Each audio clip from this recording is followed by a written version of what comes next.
Welcome everyone. When I first injured my hip, I wasted months doing the wrong things trying to fix it. If I could go back to the very beginning of that injury, I would approach recovery completely differently. In this video, I'm going to be going over 3 things I would do immediately if I were to ever get injured again. When my hip labral tear first started, I had no idea what was actually wrong.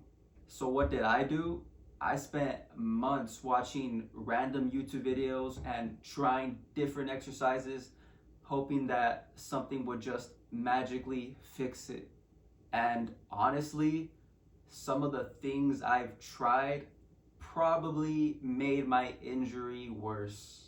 So the first thing I would do differently is very simple.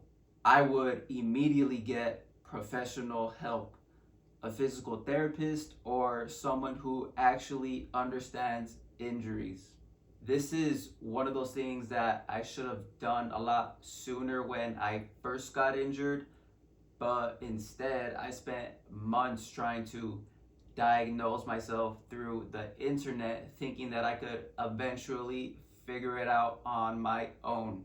But when I finally did go see a professional, they were easily able to narrow down what was actually going on and what I needed to be focusing on.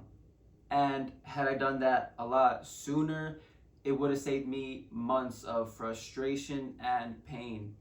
The second thing I would do immediately is something that a lot of people get wrong, especially when it comes to injuries. I wouldn't only focus on the injured area.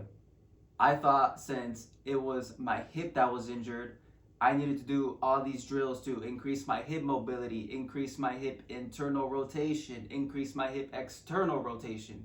I was just doing any and everything for my hips.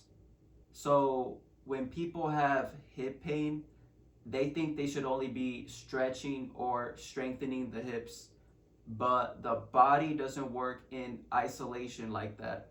Sometimes the real problem can come from weak glutes, inactive feet, poor posture, or lack of stability somewhere else in the body.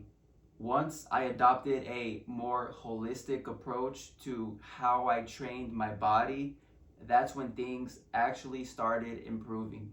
The third and final thing I would do immediately actually has nothing to do with exercises or training. It's lifestyle changes.